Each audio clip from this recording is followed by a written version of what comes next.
Good morning, everyone. I think we're going to go ahead and get started. My name is Lily Blauen. I am the Regional Coordinator with Forefront, managing our West Central Illinois region from our office in Monmouth, Illinois. If you're not familiar with Forefront, we are a statewide association for nonprofits and grant makers in Illinois. Our mission is to build a vibrant social impact sector for all the people of Illinois, and we do this by providing education, advocacy, and research, and by mobilizing our members around campaigns that advance the sector. Before we dive in today, just a couple of housekeeping notes. Everyone's phone lines or audio lines are currently muted to keep background noise to a minimum. We do welcome your questions, though, so please take a moment now to locate the chat box, which is on the bottom of my screen. It's a little bubble, and some of you have already been speaking to me through that. Thank you. You can also raise your hand. There's a raise your hand function, which will allow me to unmute your microphone in case you'd like to offer your questions vocally, or if you have a microphone and can do that, we'd love to hear your voice and to hear your questions. And lastly, we are recording this webinar, and we'll share a link with you afterwards in case you'd like to review the presentation. We hope you enjoy our webinar today, and we hope to see you at some of our other opportunities. You can learn more about that at myforefront.org. But we are just delighted to have Lydia Verasco-Racoma with Lydia Verasco Designs here to present for us today on branding for nonprofits. So I'm going to pass the mic now to Lydia. Thank you. Thanks, Lily. I'm so happy to be here. Thank you to you and to Forefront for having me. And I'm excited to talk about branding with everybody.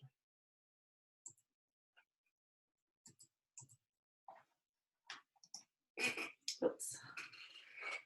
All right. So as Lily mentioned, I am Lydia Verasco-Racoma of Lydia Verasco Design. I'm located in Chicago.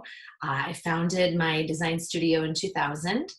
And I empower organizations to make a change through branding and marketing. I've worked with nonprofits throughout my career, starting as an intern in college. I helped at the design studio that I was working at, I helped them to rebrand the humanities division of the University of Chicago. And that was one of my first projects, and it really just stuck with me, both the type of work, which was branding, as well as the type of client, which was a nonprofit higher ed client. So from then on, I worked in a couple of different types of industries.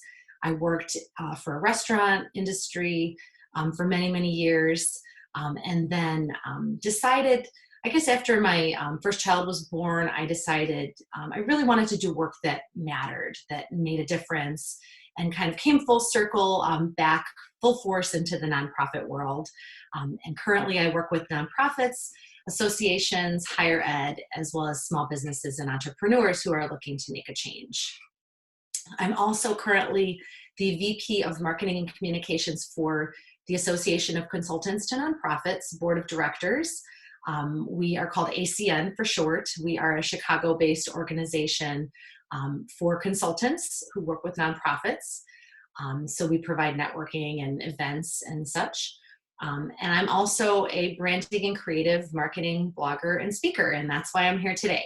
I just really love to talk about the topic and to help people to improve their branding. So my goal today is to help you to learn a few things to make your branding more targeted and focused. Since we have kind of a small group today, I was hoping that maybe we could have everybody chime in with your name and the organization that you are with and what you do for them, and maybe a little bit about what you'd like to get out of today's session. And I've unmuted everybody, so feel free to speak if you can, and if you can't, type that into the chat box for us. Perfect. Thank you, Lily. My name is Julia Holmertz. I work for an organization called Just the Beginning, a pipeline organization.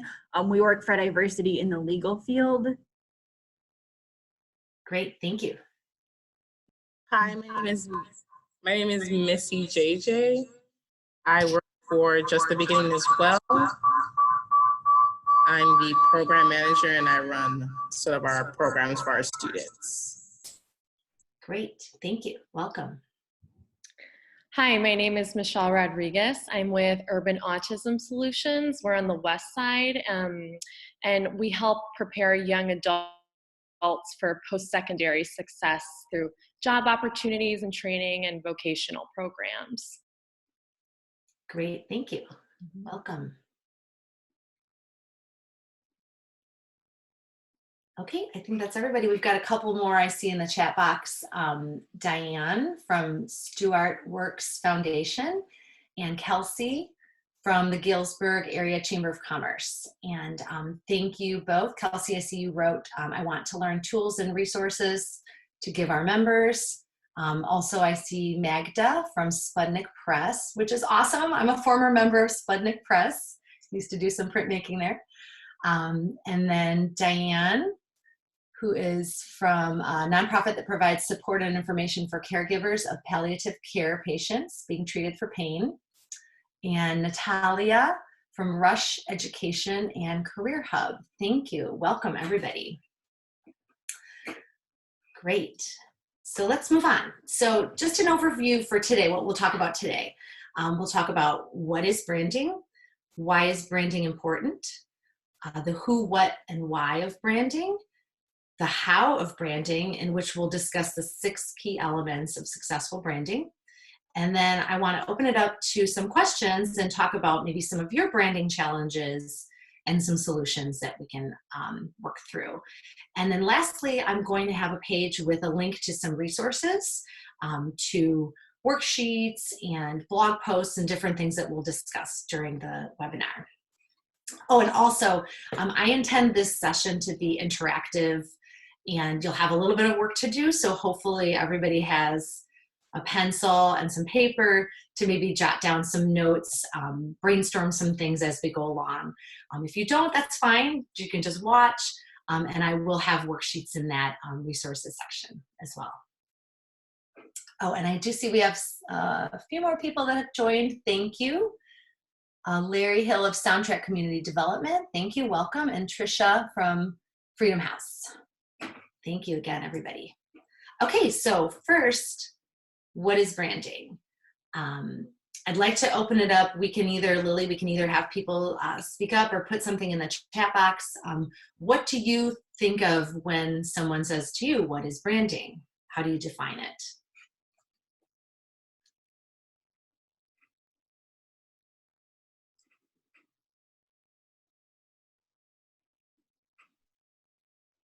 And again, you can raise your hand if you'd like to chime in, or you can type it right into the chat box.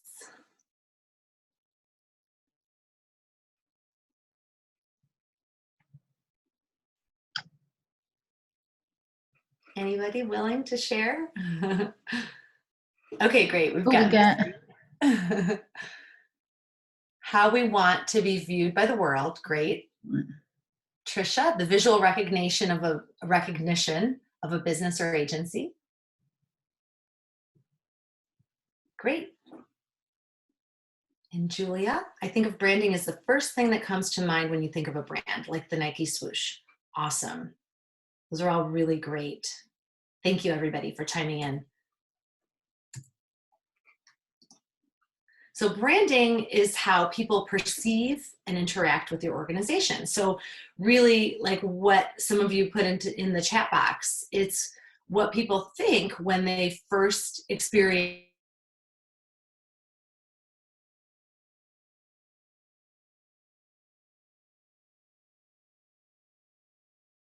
what you will get from them, the quality, the type of product that they offer. It's really how people see your organization when they first perceive it and interact with it. Branding is also an experience.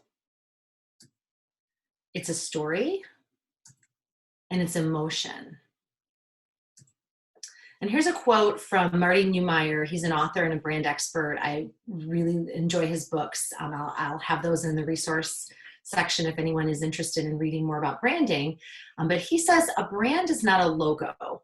A brand is a person's gut feeling about an organization. And I like that he says gut feeling, because that really gets to the emotion of branding. It is really that feeling, you know, when somebody sees your website or sees your logo or sees a social media post, it's inspiring an emotion, hopefully, you know, if it's done well with organizations that do branding well. It is, I feel, an emotional reaction, of gut feeling. So branding is expressed through the visual, of course. This is kind of, you know, what most of us think of when it comes to branding. We think of the logo, the website, the marketing materials. So in this example, I've shown you Giving Tuesday. This is their webpage. They have great branding. I think overall, they're a really good example to look at for branding, as far as, you know, done well, consistency. But here you can see an example of, you know, visual branding. This is their website, their logo, some nice imagery that they use. But branding is also expressed through the emotional, like we talked about, you know, getting to that gut feeling, an expression of values, interaction with clients, your outreach, the work environment. So here's another example from Giving Tuesday. This is a video that was recently posted by their co-founder, Asha Curran, about how women are leading the movement for generosity.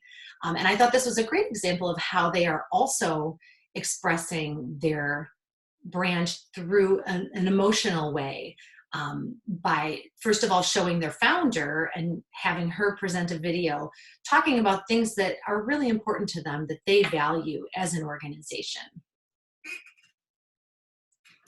So now, why is branding important? That's why we're here, because we want to know why.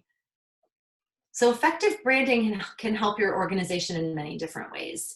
You can increase donations, attract new donors, create connections, build relationships, attract staff and volunteers. There's many different ways. And, you know, with branding, it's not like sales, you know, where you're saying, okay, I'm selling this product and my goal is to sell this many of this product. With branding, it's more of it's a collective type of experience where the more you do it, the more that you realize that it's making changes in your organization. So it might be little things that you're noticing, that people are coming to you and saying, oh yeah, I saw this, or I saw that, or I learned about you through this. So making those small changes will help you to grow your organization in the long run. And I've got a quote here at the bottom from the 2018 Global Giving Report, that donors say social media and email are the top communication tools that inspire them to give. And with both of those tools, branding is very prevalent, especially with social media, email as well. So it's important to focus on your branding, because you know that these are places where potential donors are experiencing your branding. So you do want to make sure that you are putting effort into it. So a strong brand makes your organization recognizable and memorable. And that's what we all want. You know, we want people to know who we are. You know, if they see your logo somewhere, they'll say, yeah, I heard of that organization, or I know who they are. And to be memorable, so that they will remember when it comes time. Like right now, we've got our end of year giving. Giving Tuesday just passed. You want people to remember. And when it comes time maybe for them to do their end of year giving, or maybe plan for some volunteer activities in the new year, that you want them to think of your organization, because they have been experiencing your brand throughout the year. And brand awareness also establishes trust and loyalty. And that's something that does bring people back, you know, that makes them remember you when it does come time for either donating, giving their time, passing on your name to somebody, and loyalty as well. And this is not just to donors or outside your organization, but also inside your organization. Having a really clear brand that is expressed through all the different touch points also affects, you know, your staff, your volunteers, and they will also feel more of that trust and loyalty within the organization. Okay, so now we will start to talk about the who, what, why, and how of branding. So here I've created an illustration that shows kind of how they overlap. So the who, what, and why are kind of the core, what I consider the core of branding.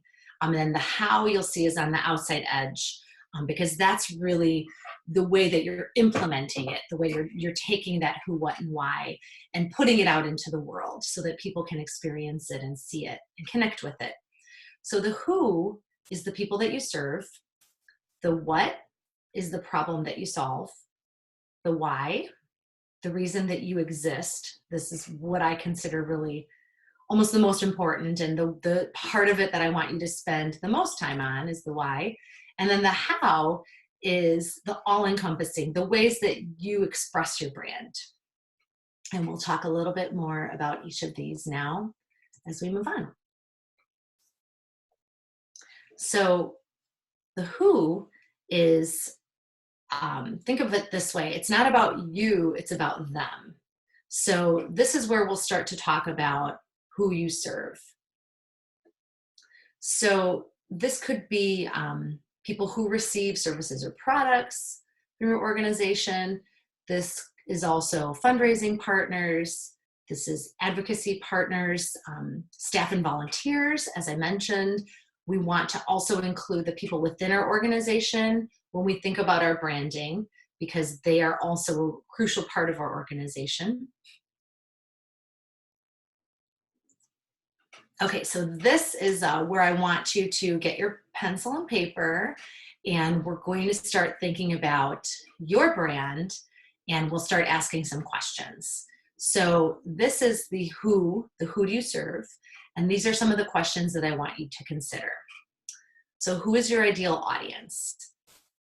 Now we're talking about, kind of general demographics, typical when you're thinking about your audience, you're maybe thinking ages, where do they live or work? What is their job? What is their role?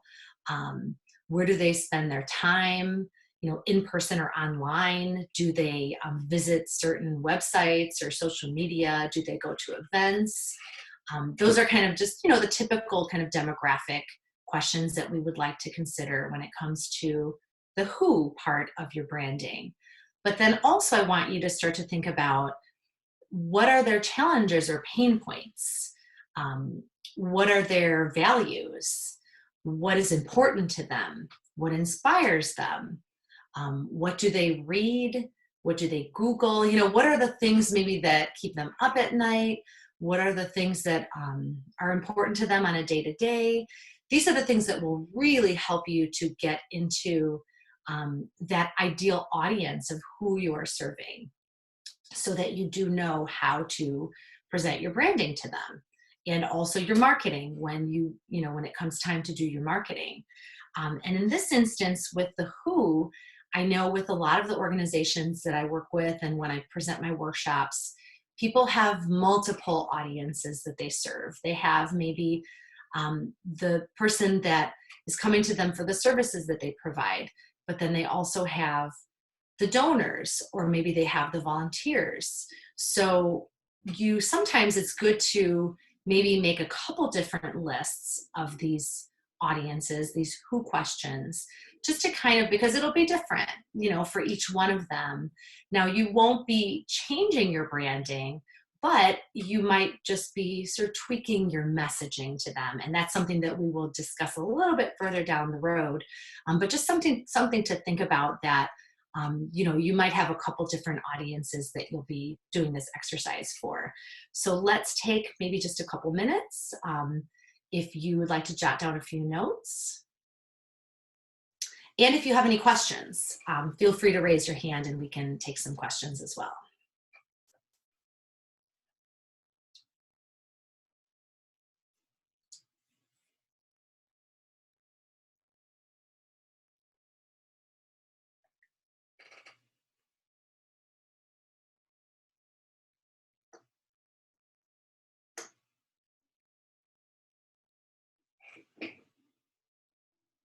Okay, great. Thank you. Michelle Rodriguez asked, what are some effective ways to identify the interests of your ideal audience? So this is where research will come in. And you might want to start looking, depending on your audience, if you, work with a younger audience, they're on social media, do a little bit of looking on social media. And it's really like, it's not like a one size fits all type of solution. You really do have to just kind of do a little bit of research and maybe follow certain accounts that are similar, that have a similar type of audience demographic. You can also ask some questions. So you could do like a survey of your current audience and kind of ask them a few questions. It can just be informal. It can just be like if someone comes into your office, maybe ask them a few questions, or via email, in your regular daily communications. That's a great question to ask, because I think this is something that's really important to do just throughout the year, as you're working on your branding and your marketing, is constantly kind of be observing your audience and what they do, where they go, maybe what other, what other websites or social media sites they follow. You can also look into your analytics. If you have, say, Facebook or Instagram, you can check your analytics and kind of see, like, it'll show you some information about your audience and their interests, their other interests in addition to following your webpage. That's another great place to look as well.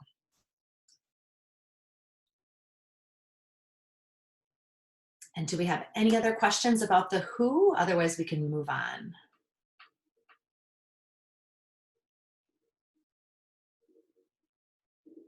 Okay, great. Let's go to the next slide.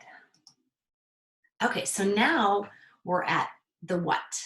So when I think about what, I like to think about problems and solutions. So, it's not just about, when people think about the what of your branding, most people say, well, I provide this service, or I provide this product. And that's true, you do, but I think that's that's not the emotional level. I think on the emotional level, you want to say, I solve this problem, I make this easier for this person, I can help them overcome this challenge. So this is how I want you to approach the what. Of course, you will talk about your services and those tangible things, but I also want you to think about the emotional aspect of your brand and what it is offering. So here we're talking about, what do you solve? So literally, it may be a problem that you are solving. It may be a situation that you are making easier for somebody, a challenge that you are helping someone overcome. Maybe it's helping someone get to another level of something, and what people can expect from you. I think that's also something that in branding, you want people to know what to expect from you when they either come to your webpage, when they come to your social media outlets, when they come in your office. What can they expect? What type of environment can they expect? What kind of interaction can they expect? So here we'll talk about the what questions. And as far as what do you solve? So here, quite literally, we can talk about the services and products that you provide, because of course that is important. But we also want to think about, like we just talked about, the problem that you're solving, the challenges that you're helping someone overcome, what you're making easier for someone. And also, these are kind of almost getting into the why realm, but I like to include them here when we're thinking about the what of branding, is what makes you different? What is your unique value proposition? What is the reason that people are coming to you instead of going somewhere else or trying to do it on their own? Or, so think about all those things. Again, we'll take a couple minutes, and feel free to raise your hand or put a question in the chat box if you have any questions as far as brainstorming the what of your branding.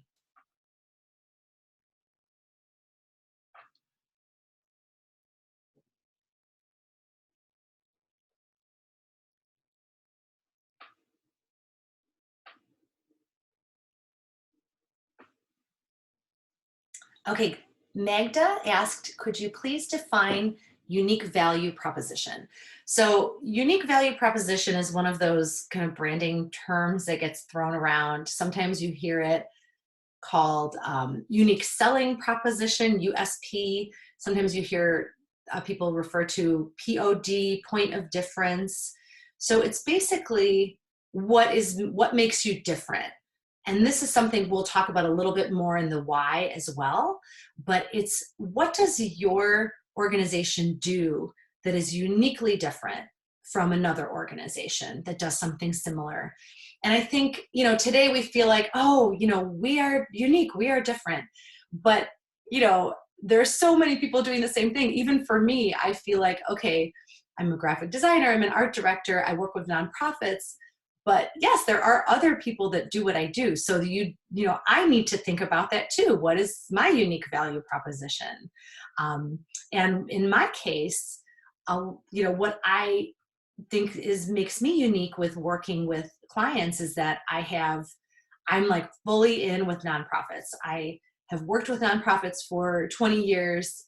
I serve on the board of a nonprofit-based organization. I also, being on the board of this organization, I have the unique opportunity of kind of being on the other side. So I kind of, can understand the unique challenges that my clients are going through, whether they are on a board and an association and a nonprofit. So that's kind of an example of what makes your organization different from another organization. So it doesn't have to be service-based. Like you could offer the same service as this other organization, but it could just be, like in my case, it could be an experience level. It can be, having a job experience that maybe is different than somebody else. So you bring in a unique perspective. It can be maybe your staff, maybe you have a staff that has a unique type of experience that they can bring that another organization does not have. It can be as simple as, we're friendlier. We, welcome you with this type of thing. We have in our, when you come into our office, we offer you this to welcome you. So this is definitely something, if you don't brainstorm it now, I think it's a great thing to just think about.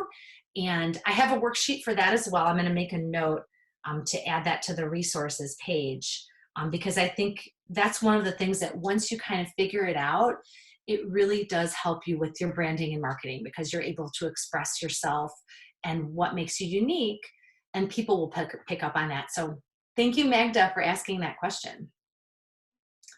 And any other questions for the what or comments? And otherwise we can move on.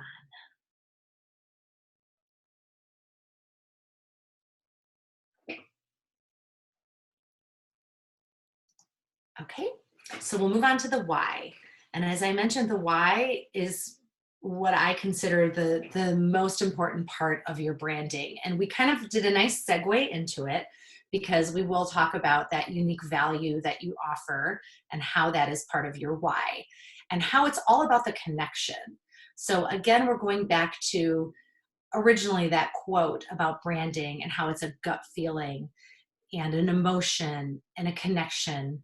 And really that's what it is. That's what I want you to have. I want you to, with your brand, I want you to be able to make that connection with somebody. So, I want them to see a post on your social media and really have it resonate with them and connect with them. Or I want someone to receive your email and have that feeling of connection. I just got an email yesterday and I ended up including it in my presentation because I totally had a connection with it. It made me, it's an organization that I have attended their events, and it made me think about this really great event that I went to, and they had a great story in there that you could link to for a video. So that's what I want you and your brand also to have that connection, make that connection with people, and so that they can truly experience your brand. Okay, so why? The why is, why do you do what you do? So this is, of course, your mission and vision will be a part of this, but also your values, your organizational values, which can include, specifically maybe the founder's values and why the organization was created, the values of the team how you work together, how you work with clients, how you work with the people that you serve, how you work with your donors, those values as well. This is also your story. So this is kind of like we segued from that unique value proposition. This is the story that is only you, that no other organization, maybe they offer the same types of services, but they do not have your story. This is where you really are unique. So this, again, is where I want you to really think about, and the experience. So like I mentioned in my example, the way I present myself as being different than maybe another graphic designer is that I do have this nonprofit experience from both sides, from being the provider, the service provider, and also being the client, on the board of directors of this association. So this is where I want you to take time again and kind of think about your story and your experience and the why. The why is so important.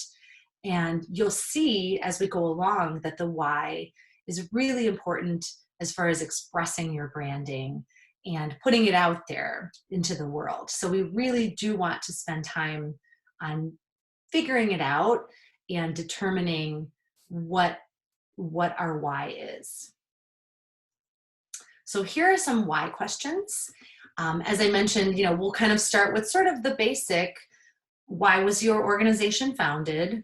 What is your mission? What is your vision? What long-term effect do you wish to have? I know that most organizations, have this. This is probably standard fare on your website for people to kind of get to know you, but still good to kind of think about as we're brainstorming the why do you do what you do. But then next on the right side of the column, it's some of these kind of going a little bit deeper. So why do people choose to work with you? This is where we're thinking about that unique value proposition. What is your story? And again, the story is what makes your organization unique, because no other organization will have the same story as yours. What makes the story relatable? What about it is, can you connect with? Like, have you, as a person from the outside who's looking into the organization, is there something that you can say, yeah, I had that same experience as what I'm reading on this website. I can totally relate to it. Or seeing a post, social media post, yeah, that happened to me, or I can totally relate to that. These are the things that we want to think about and write down, because I know that probably a lot of organizations have this, in your head or maybe in the founder's head, but having it written down somewhere where everybody can see it and read it and access it, I think helps with branding and marketing, because then you can really express your brand in a unique and authentic way. So here, as we move down the list, you'll see also we want to ask ourselves, what makes your organization unique? And how are you authentic? That's another really great question, because, every organization is different. And how is yours authentic? How are you truly, practicing what you say that you will do? Why should people believe your value proposition? So if your value proposition, for example, in my example says, I know nonprofits, backwards and forwards, and I know the challenges that you're experiencing. So I can say that, but why should people believe me? This is part of the why. You need to make sure you explain that to people. So that's one of the reasons why I can explain it to people that, yeah, I've got 20 years of this experience and I did this and that, and I'm on the board of this association. So you want to be able to kind of back up, that value proposition that, this is how we can help you and this is why. And it makes that interaction with people, I think, so much more authentic, because then they say, oh yeah, okay, that makes sense. I know that this is the right person to help me, or this is the right organization who can help me. So let's take a couple more questions. A couple more minutes here.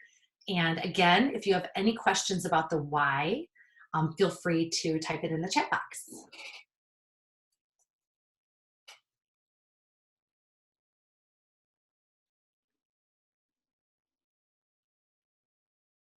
And also, if you are brainstorming your why and you'd like to share it with us, that would be wonderful too. I always really like to hear everybody's why, and it's nice also to share with the group. If you're willing to share, please also put that in the chat box.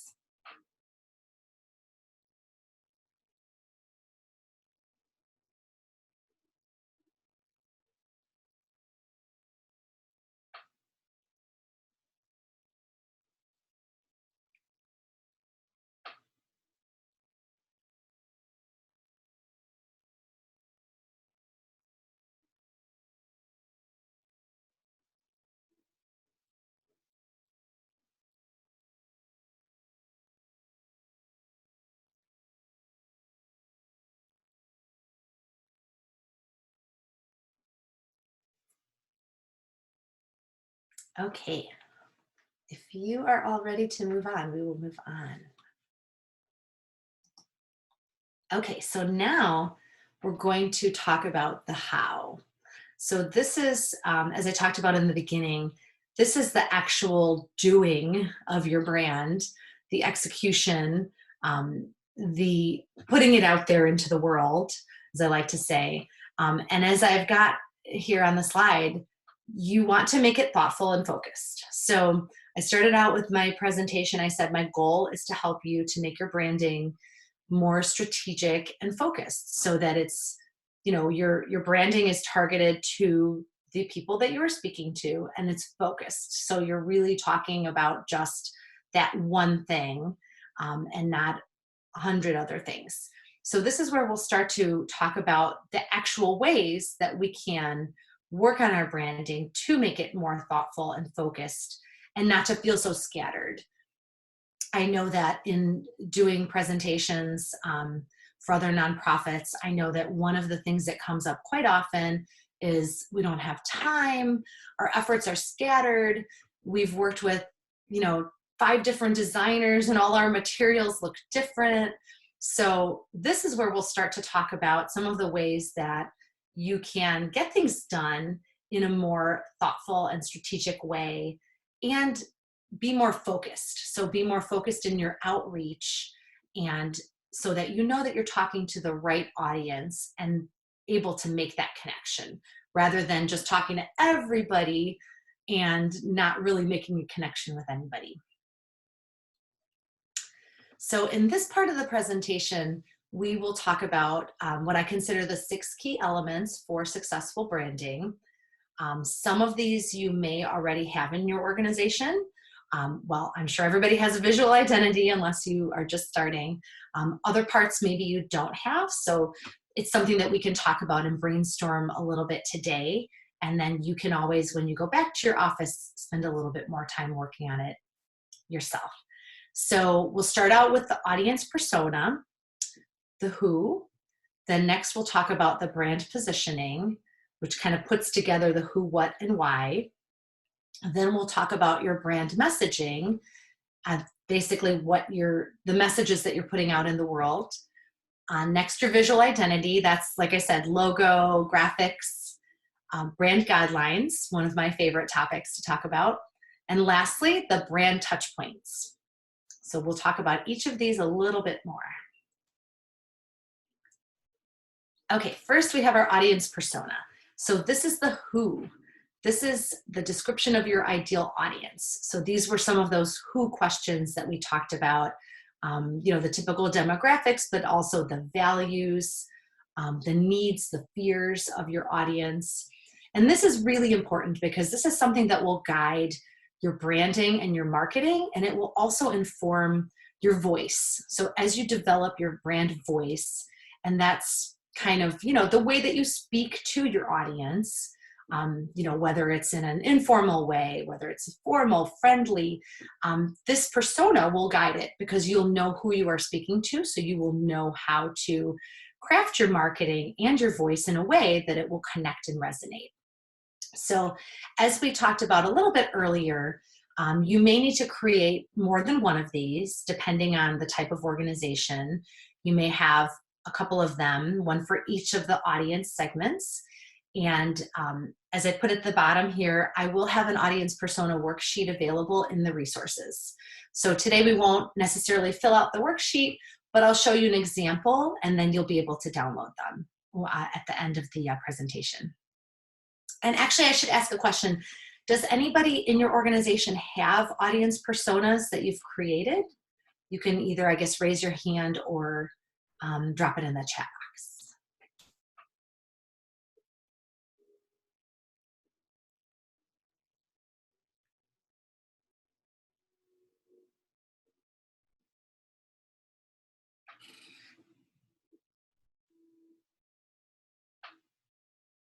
Okay, so I'm not seeing any chats here, so I'm assuming either you don't or maybe you just didn't raise your hand, which is totally fine.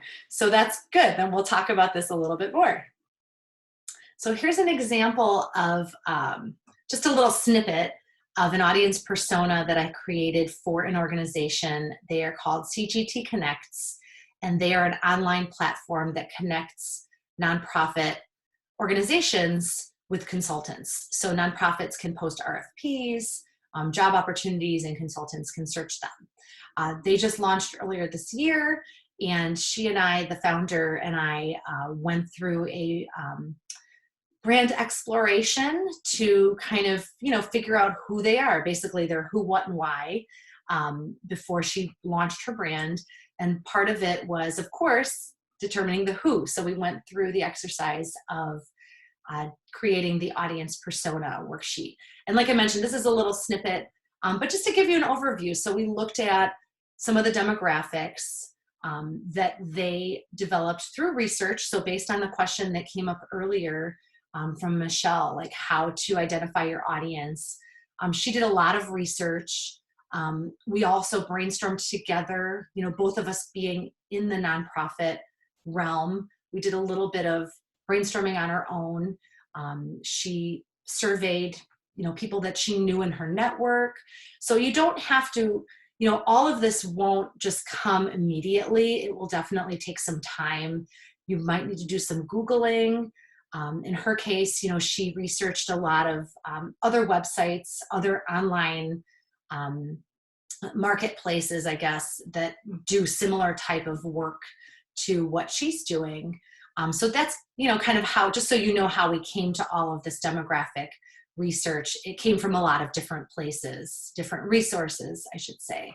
But you can see we've got, general demographics, who they are, what they're looking for.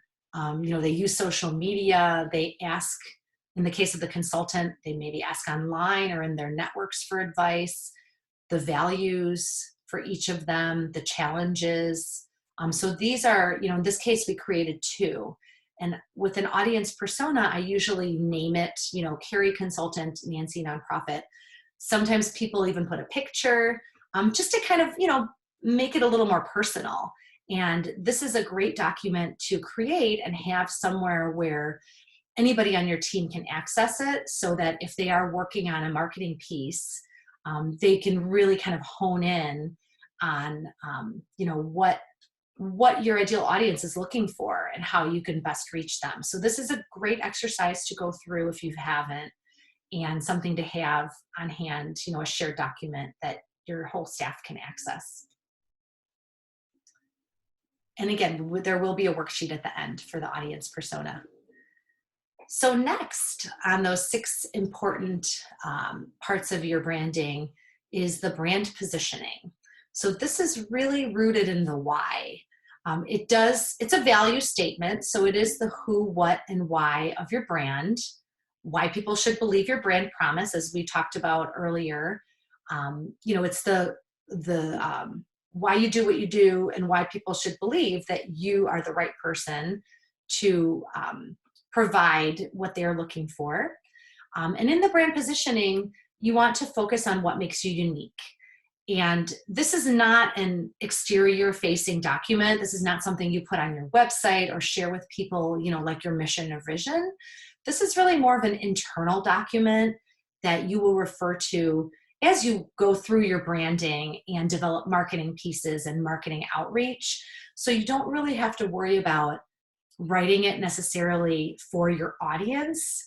but you do want it to be clear, realistic, and honest. So, you don't want to say that you do something that you don't. You don't want to embellish it. It really just should be very straightforward, something that you can reference as you are going through your branding and marketing of your organization. So with the brand positioning, there's a formula that I like to use, which is basically organization name provides what to who, and we do this by why. So that's where you bring in kind of your why, your story, your unique experience, the reason why people should believe you.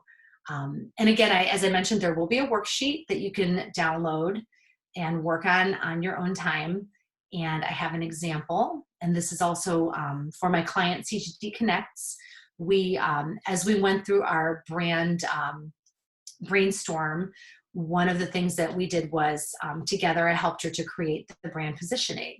So this shows you kind of how it's created in that format. So CGT Connects supports and empowers mission-driven organizations and consultants, that's our who, through our collaborative online nonprofit community, that's their what.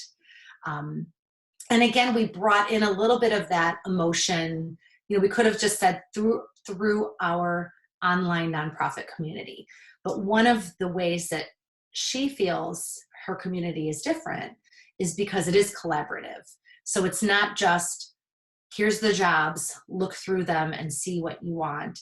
It's more of like, okay, here are some jobs you can peruse. Here are also some blog posts you can read that will help you. Here are maybe some references for creating an RFP. Here's a way to connect with other members of the community. So you do want to also think about some of those emotional ways that you are connecting as you're creating this. So moving on then to the second sentence, to the why. We believe in creating good. That's where their name came from. The CGT was creating good things. We live, breathe, and speak nonprofit, so we understand our clients' unique challenges and needs. So again here, this is their why. Their founder, she has been working in nonprofits for many, many years. She's been part of the RFP process for many, many years. So she really does understand the unique challenges of, say, a nonprofit who's looking for a place to post an RFP. And, live, breathe, and speak nonprofit. Also, again, it's not, the founder is not somebody who said, hey, you know what, I think I'm going to open up another job marketplace. It's somebody who, saw that there was a need and wanted to fill that need. So this is, her why. And this is what she will be putting out into the world in her branding. The way that expresses her brand is really rooted in that we live, breathe, and speak nonprofit, and we understand you and what you need. And we're here to serve you and fulfill that need. Any questions so far? Feel free to put it in the chat, or again, you can raise your hand.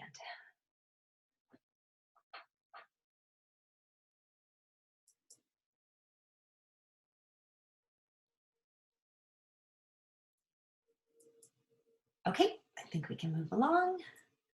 Okay, next we are talking about messaging. So, oops, I think there is a question. I'll pause. Yep, looks like we've got one coming in. That was too fast. Take your time. Yep.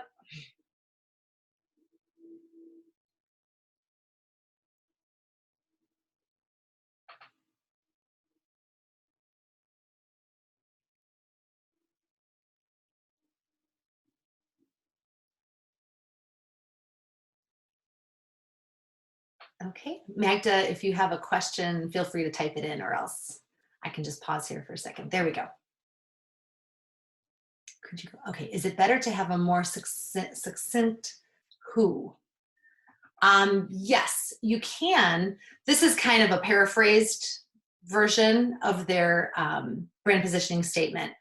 But yes, you, like, in your brainstorming of your who, you will probably have a lot of things, things relating to that who. So because this is an internal document, put it all in there. Just, make it, easy to understand for anybody in your organization. You know, in this case, like I said, this is a little bit of a shortened version for the presentation, but make it as thorough as possible, but still, you know, I guess include as much as you can, because I know with nonprofits, there are several different segments that you serve, but just make it clear and easy to understand for anyone on your staff that would be reading this document. And I hope that answers your question. If it does not, please type in a follow-up. Okay, great, thank you. And it does, like, I will say that getting to this point takes some time. So, you know, don't rush it. It's one of those things, if you have the time, you know, to spend a day, like in this example with CGD Connects, we did, I think we did maybe like a 3 or 4 hour brainstorming session. And we really went through everything, just put everything out there, and then kind of went in and pulled things to create this brand positioning. So it's not something that I expect you to just sit down and write. Like, you might want to spend some time and really think about the who and write every possible option down. And then you'll really narrow it down. And then to create something that, because you don't want this to be something that's hard for people to understand, or even for yourself as, you know, maybe the brand or marketing manager in your organization. So it is definitely a process. So I think, you know, starting with the who, what, why, like we did in the beginning of the presentation, and then distilling it. And this will change. You know, you will maybe realize like, okay, we need to tweak this a little bit. But I think it's a great format to start with. Okay, so now we're at messaging. So this is where you take that brand positioning that we wrote down, your who, what, and why, and combine it with your mission and put it in your tone of voice. So the way that you've determined that you want to speak to your audience, you'll be writing it in your audience's words, as I've mentioned here, and you'll be customizing it for each audience. So this is where having those audience personas is helpful, because you can kind of look at them and say, okay, you know, for this audience, we're talking to donors. So we want to talk to them in a way that makes sense. You know, basically, you help us to make a difference. You know, you've done this and now we can do this. But if you're talking to someone else in your audience, then you'll talk to them in a different way. So this is where that tone of voice and that considering your audience's words are really, really important. So that's why I like to start with the audience persona and kind of let that inform the rest of your branding work that we'll talk about here in the what. So here's an example that I found for messaging, for brand messaging. And this is the Chicago Public Library Foundation. So I've kind of paraphrased their mission, which was on their website. So the Chicago Public Library Foundation is the exclusive fundraising partner to Chicago Public Library. Donors help to launch and sustain crucial programs and services that benefit Chicagoans of all ages, living and working in all 77 neighborhoods. So this is, like I said, kind of a paraphrased version of their mission on their website. Their main messaging, if you go to their website, you'll see is in every neighborhood for every Chicagoan. And that's great. This is a really great example of how they've distilled, you know, their brand positioning, which is, you know, you can see it right here, Chicagoans of all ages, living and working in all 77 neighborhoods. And they've really distilled it in a way that it makes sense, and it's in the audience's words, and it's not too wordy, and eyes are not glazing over it. So this is where you can see how that, you know, going through the process of figuring out the who, what, and why really does benefit you when you get to this point, when you start creating the messaging for your brand. So I've included a couple different examples of recent campaigns that they've had. The first one, I'm sure probably a lot of people, if you're Chicagoans, you've seen their Fines Don't Fly campaign. And this is something where, you know, they've eliminated fines, which again is kind of coming off of their messaging of, we want to benefit Chicagoans of all ages in all the neighborhoods. How can we do that? Let's take fines away. So that's something that was obviously geared towards the library patrons. And then below, you see another campaign which was more geared towards their donors to the foundation. You make more possible. So again, it's like, as you see in their mission, you know, donors are helping us to launch these programs, to get new technologies in the libraries, to bring new services to all of our libraries. But saying all those things doesn't really, you know, roll off the tongue. It doesn't really connect as much as like, you make more possible, which is a great way to approach your donors and give them that message that is based on your brand. And as you can see, their visual branding is great as well. They use their owl in the Fines Don't Fly campaign. They're using their owl in a fun way, their owl graphic. They're using their color schemes, and their typography is consistent. So again, we don't want to forget about the visual. We're getting to it. But I think the Library Foundation has done a nice job of, in their messaging, with incorporating both visual and emotional into their campaign. Okay, so here we go. Now we're in the visual. So the visual identity part of your branding, this is kind of what, you know, most people, when you say, what is a brand? A brand is my logo. So yes, it is your logo, and all the variations of your logo, which we'll talk about in a moment. It's icons. So maybe like the library, you know, they have that owl icon that they use as part of their branding. It's the color schemes, the color palettes that you've developed for your branding. A lot of brands have, you know, kind of a main color palette and then an expanded color palette, which we'll see as we move along. It's the typography that you use for your brand, the fonts that you use, the styles of fonts, and then it's other brand graphics or visuals. So we saw in the example earlier in the presentation, Giving Tuesday, they use wonderful visuals of, you know, that really inspire emotion and connection. So that's also part of your brand. Is there a kind of a typical type of graphic? Do you use illustrations, you know, fun illustrations? Do you use images of the people you serve? Do you use images to inspire emotion, you know, like Giving Tuesday does? So these are all things to consider in addition to the logo. But now we'll talk about a little bit about the logo, because that is really the heart of the visual of the brand. So here's an example of a brand identity that I created for a housing program in Canada. And I developed the main logo, of course, as you can see here in the center. But then I also created from that main logo, I developed an icon. So that H with the roof of the house that also formed an arrow, that turned into an icon. So that was something that they could use, you know, individually. They could use it on the gold background. They could use it on the blue background. And then I also developed a horizontal logo based on the main logo, because, you know, you really don't want to just have one logo. You get very limited. You'll see after a while of using your logo, it's nice to have the different versions, you know, square for social media, a longer one maybe for your letterhead, the standard size one, you know, for a brochure. So in this case, I made sure that my client had all the variations, including, you know, a one color version, a reversed out version. So this is something to definitely consider in your visual branding. Do you have all of the logos that you need to serve, you know, all of the needs of your marketing and promotional materials? And then this takes us to brand guidelines, which I love. One of my favorite things to talk about and to create for an organization.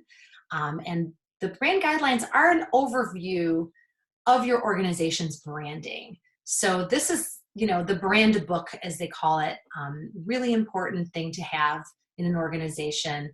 It has, of course, an outline of the graphics and visuals, like we talked about, and how to use them, how to not use them. But it also talks about your brand messaging, your voice, your content. Some brand guides even have examples of, this is how we write our copy. We use this voice, we use this terminology. It might even have examples of, this is an example flyer, this is an example of an ad. And basically it does take a lot of time to create this document if you don't already have one, but it assures brand consistency across all your marketing. It's really, I think, a crucial part of your branding. And it's something that's important for someone like me who's an outside vendor. If I work with an organization, that's usually the first thing I ask them, can you send me a copy of your logos and your brand guide? Because that helps me to not only I have the resources and I know what colors and fonts to use, but also to learn about the organization, to learn their mission, to learn who they are, so that when I'm working on a project, I can really express the values and the core of that organization. And it's also a great tool to use as onboarding for staff and volunteers. So as I mentioned, I've had clients give me their brand guide to help me get acquainted with their organization. You can do this internally. If you hire a new staff member, you can have them refer to the document to learn not only about how to use the logo, but also, how do we talk about the organization, for volunteers as well. How do I, if I'm out there volunteering at an event, how do I speak about the organization so that people at the event will be interested, maybe they want to become involved themselves. So this is a great tool. And you know what, let's open up questions, because I would love to know how many of you do have a brand guide in your organization, and if you do use it or find it helpful. So again, if you'd like to raise your hand or the chat box.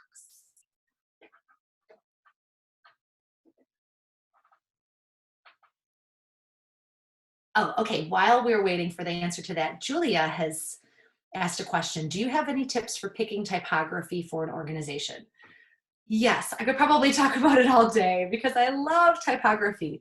But basically, I think you want to look at a lot of different styles of typography. So when I start working on a brand project, I do some research, look through all of my typography, all of my fonts, I should say, in my collection.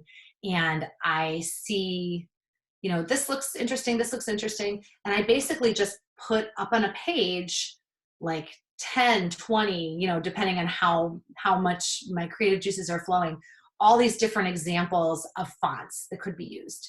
Try this one bold, try this one italic, try a serif font, a sans serif font.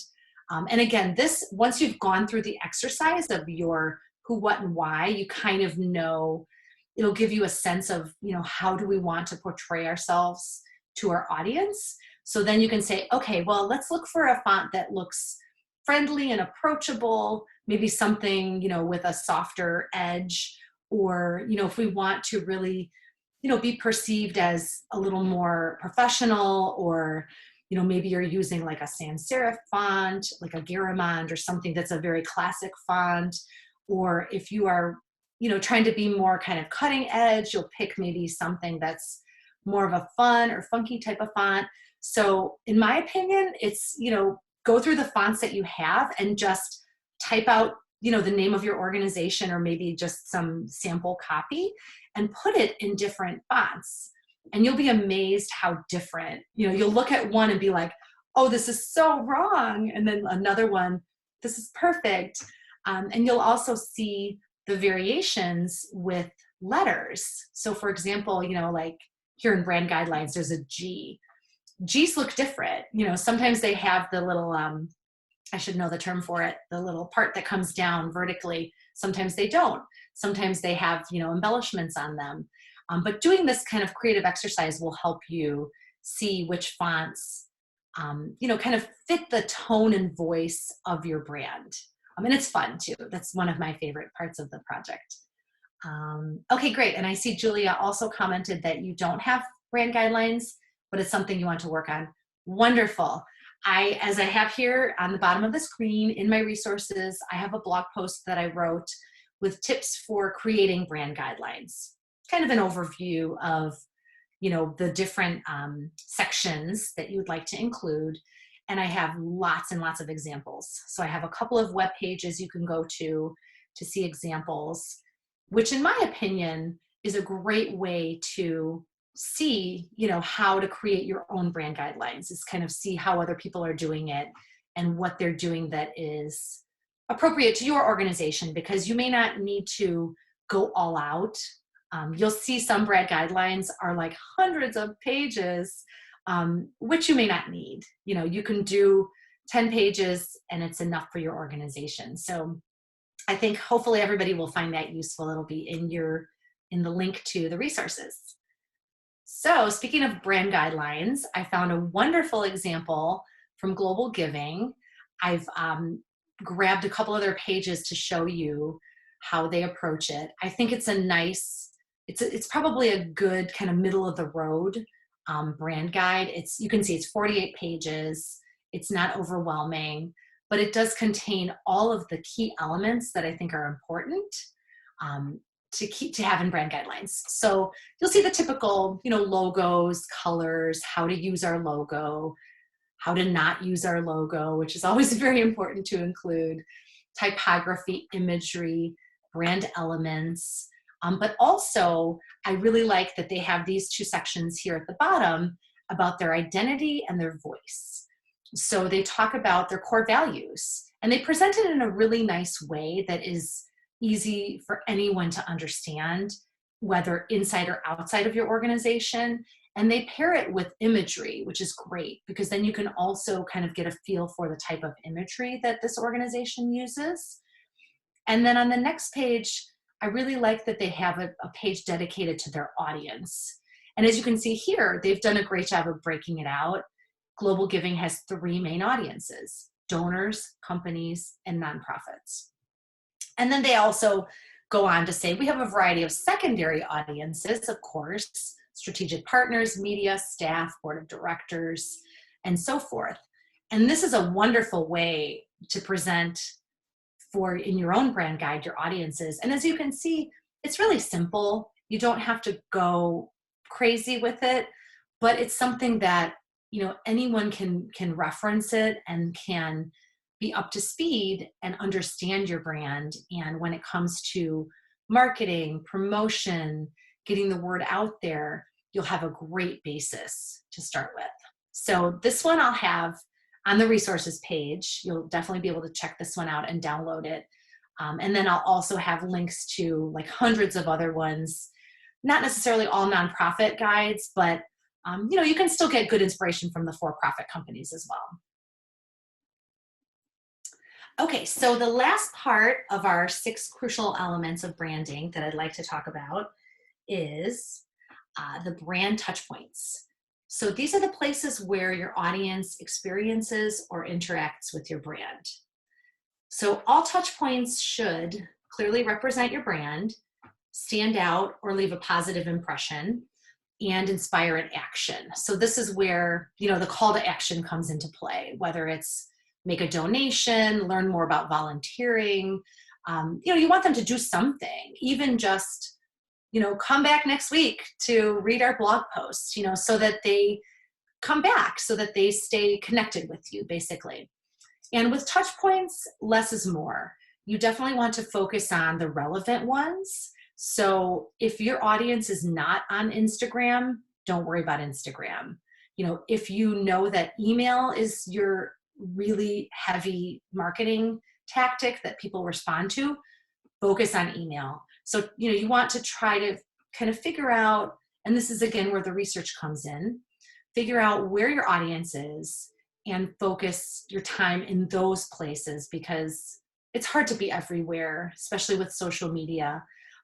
So, you know, try to do a little bit of research, see where they are, and put your time and effort into those places that your audience can truly experience your brand. So here I've got a little diagram of a typical brand touch point illustration. So you have a brand at the center, because your brand is the key that is touching everything around it. They do overlap, so you know, that's why I kind of have them overlapping. But, you know, it's the typical things. It's the website, your marketing materials, your social media, client relations, your work environment, as we talked about, events, in person, networking, public relations, word of mouth is also a brand touch point. So, you know, people that are talking about your brand out there, you don't have as much control over that, but think about it. That's also a brand touch point. So just, you know, the places where people can experience your brand.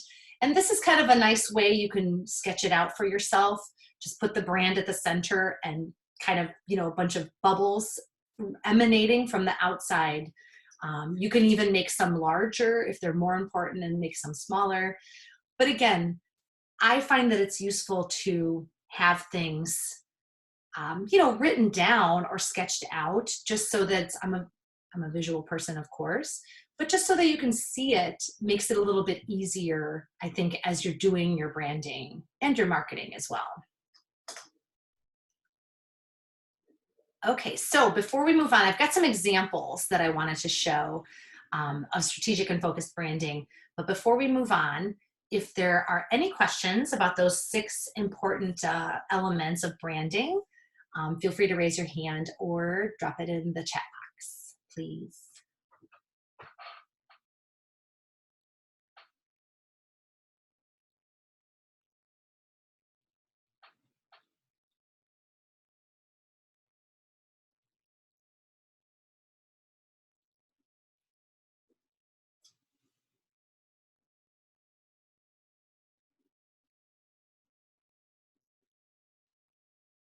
Okay, I think we can move on. If a question pops up, we'll come back. Okay, so here's some examples. I picked a few organizations either that I follow on social media or just in general, you know, I follow or support that I think are doing a great job with their branding and being very strategic and focused and knowing their audience, knowing their who, what, and why. So we'll start out with the New York Public Library. I'm guessing maybe some of you are familiar. They have a wonderful, wonderful Instagram feed that I love. But I've got a snippet here of their mission statement, which states, the mission of the New York Public Library is to inspire lifelong learning, advance knowledge, and strengthen our communities. Again, this is a snippet just to kind of get the point across. And then at the bottom, you can see there's a quote from the president of the New York Public Library after they rebranded. And he stated, the new visual identity and mission reflects the accessibility and dynamism of today's library. It represents the library's active engagement in unifying communities, their why, as well as the library's staff around 21st century needs, another why of theirs. I thought this was wonderful because it really does, as we will look at the campaign examples, you can see that it really does. They really have incorporated their branding with their mission, and they've taken that brand positioning and turned it into these wonderful campaigns that are very focused, very targeted on their market, you know, their patrons. So the first one was the Reading is Lit campaign. And this was something they did in collaboration with HBO, which I thought was wonderful. They took books that, you know, have been turned into series. For example, My Brilliant Friend, I actually read that series, Game of Thrones, and they combined them. So like, you know, stories come first. Hey, you know, come and read the book. You know, the book was out first. But they know that their audience is on HBO and they're binge watching all these series and streaming all these series. So, you know, it's kind of like, why fight it? Let's, you know, we know that they're there. So let's find a way to bring them to the library by meeting them where they are. So I thought this was a wonderful collaboration, and it was a wonderful example of how they really used their branding in a way to, you know, we're unifying communities. We're serving the 21st century needs, and we're doing it visually in a way that is fun, and it's, you know, representing who we are as the New York Public Library. The second campaign, and this one I believe that is still running, is their Insta novels. And this is something they're doing on Instagram, which I think is really clever and fun. And they're taking these classic novels, like you can see here, Alice's Adventures in Wonderland, and turning it into an Instagram story. So it's scrollable, swipeable, I should say. They're illustrating and animating these classic novels. So, in a way that like they know their audience is on Instagram, and maybe they're not visiting the library as often as they, should or would like them to. And this is a way to meet them where they are and to show them, yes, we are a library and we have books, but we also know that our patrons, our audience is on Instagram. And so we're going to meet you there. We're going to find you there and inspire you to come to the library.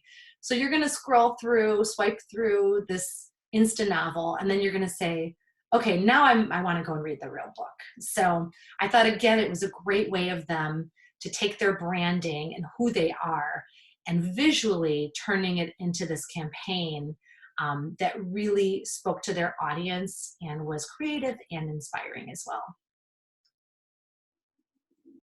So the next one, again, Global Giving. I really love their branding. I think, looking at it here, you can see it's very consistent in use of the colors, the fonts, the style of imagery that they use. So visually, they do a great job, I think, with their branding.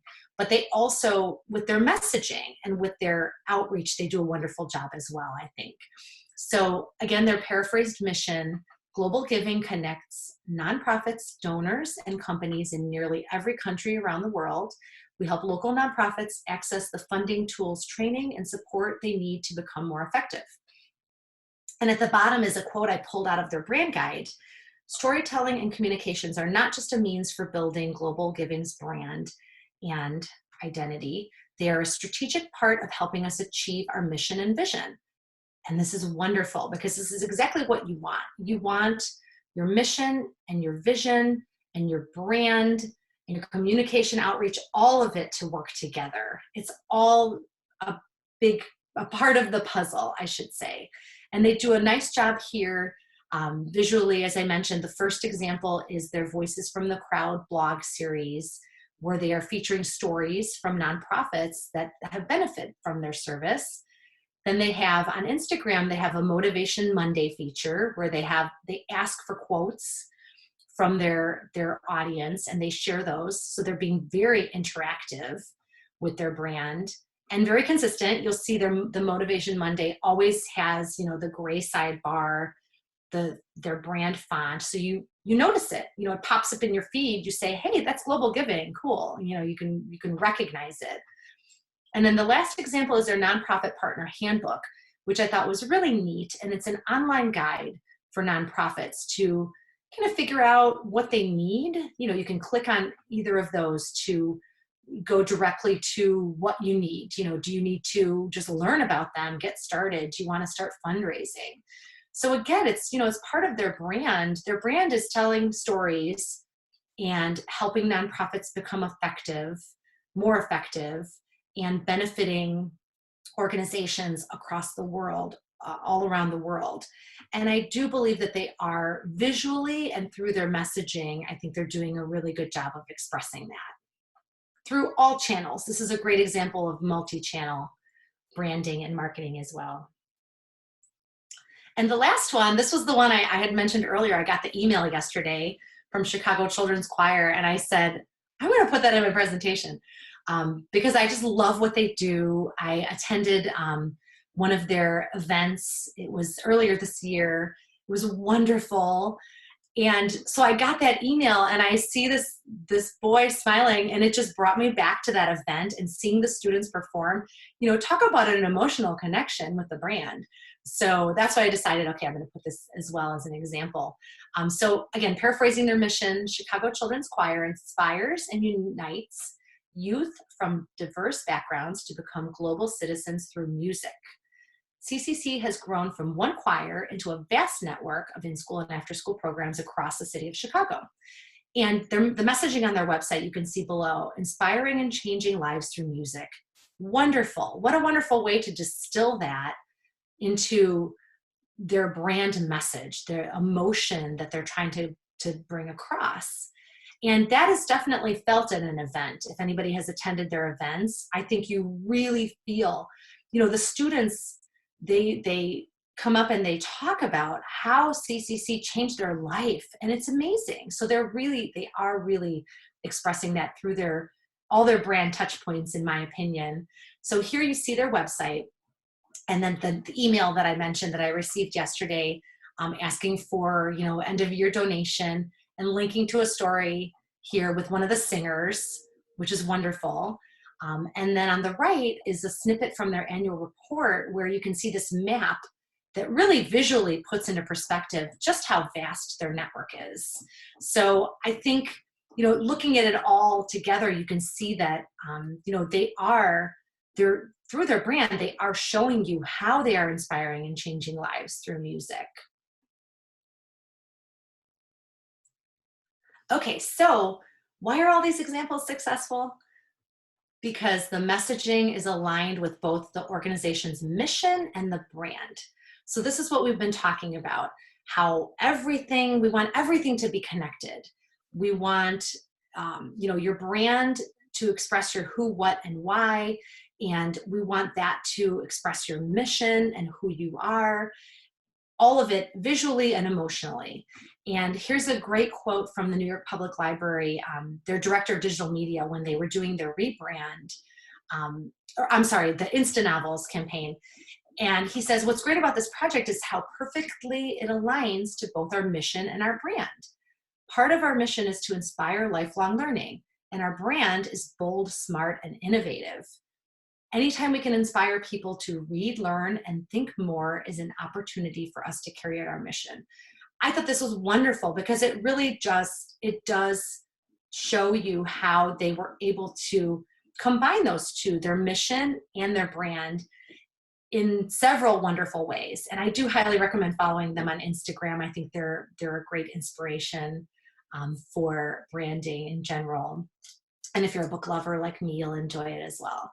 So this is the goal, making the branding strategic and focused and expressing the mission and the brand in your messaging, visually, through words, through stories. So just to recap what we talked about today, branding is expressed through the visual and the emotional. Branding can help your organization grow and evolve. We went through the who, what, and why of your brand. We talked about the how, which was the 6 key elements of successful branding. And we finished up here with messaging should align with your mission and your brand. So it really kind of, starts with that. Everything you put out is really mission and brand. And I end with this quote also from Marty Neumeier, the author that I mentioned earlier. "A brand is not what you say it is, it's what they say it is." And this is a great example of, it's all about them, not about you. You really do need to be speaking to your audience. You need to know also kind of how they perceive you. And this is where it's good to be kind of, looking on social media, see when you're mentioned, where you're mentioned, how do people talk about you. Those are great insights into your brand. And hopefully they're speaking about you the way you feel your organization is expressed. If they're not, that's, a time to kind of go back and rethink what's going on with their branding. But that's the bottom line. It's, you can't dictate what you want people to feel. They will feel something when they experience your brand. So this is, I put my contact info here. I've got the link to the resources. I believe Lily will also probably send it via email, and I'll be available to answer any questions via email as well. But at this point, I would love to open it up to any questions, or if there is a specific branding challenge in your organization that we can talk about. I think we have, Lily, a little bit of time. Yeah, absolutely. And just to confirm that we will be sending a follow-up with a link to the to the webinar recording, as well as the presentation itself and any other resources, Lydia, that you'd like us to share. So be on the lookout for that, everybody. Great, thank you. And thank you everybody for attending. I'm so thrilled that everybody was here. I'd love to keep in touch. So I've got my info here. Like I said, feel free to, if you want to ask a question now, you can always email me or find me on social media. But I think we do have a few minutes if anybody would like to brainstorm in person now.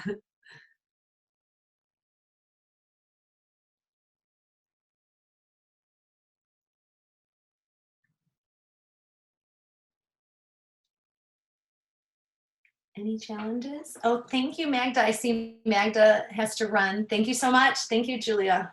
I appreciate it.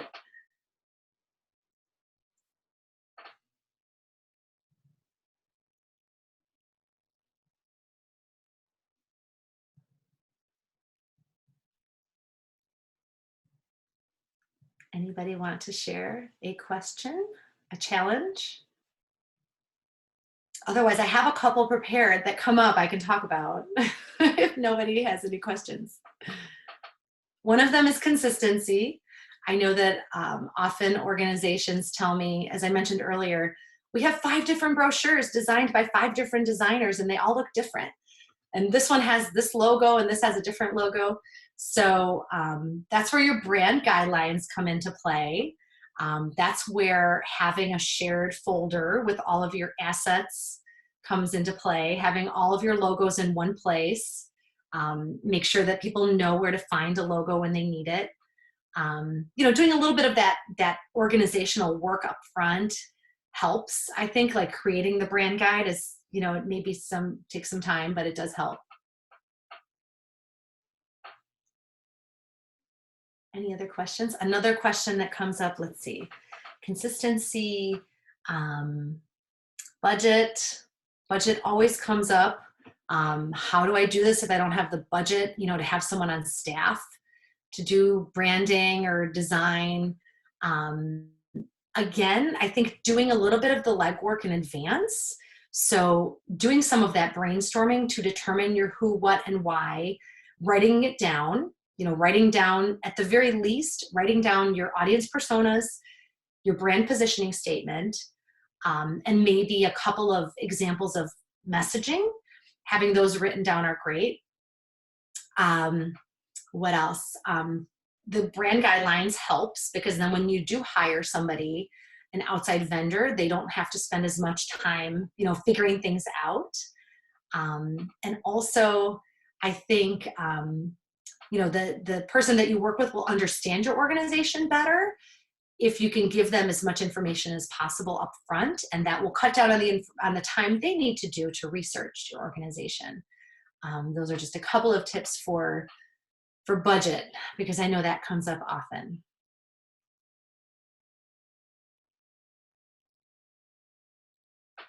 And let's see, I thought I had another one. Thank you everybody who's leaving. I appreciate you being here.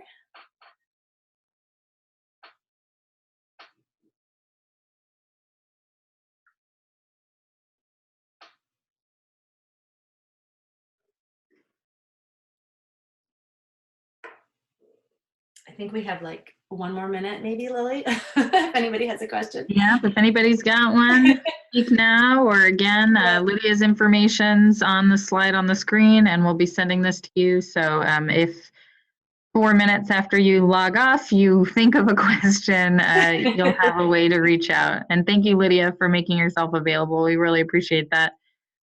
Thank you so much. I'm so thrilled to be here. Like I mentioned, I love branding. I love helping people with their branding. Sometimes it's just, you know, little things that make a big difference.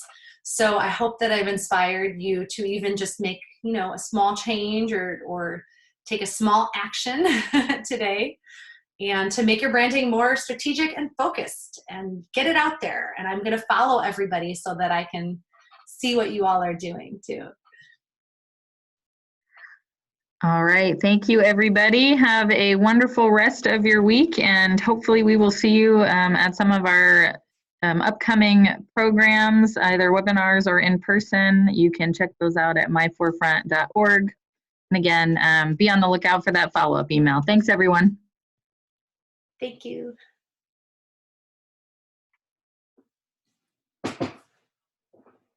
All right, I think everybody's went very well. Great. So, Thank you.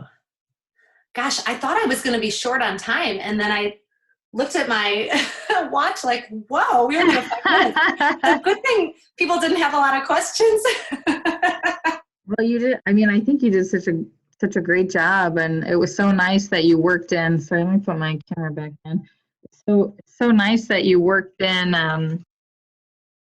You know, that some of those practical elements that they could work on as they go. I know with the nonprofits that I work with, we see that all the time, that there's half the audience is just ready to learn anything, and the other half wants something tangible to walk away with. And, you know, it's not everybody knows how to provide both. And I think that this was a really great balance of like, here's new information and here's, you know, something you can do right now. So when you walk into your office, you can go, hey, look, I have here's our value proposition, or Right. we have one of those.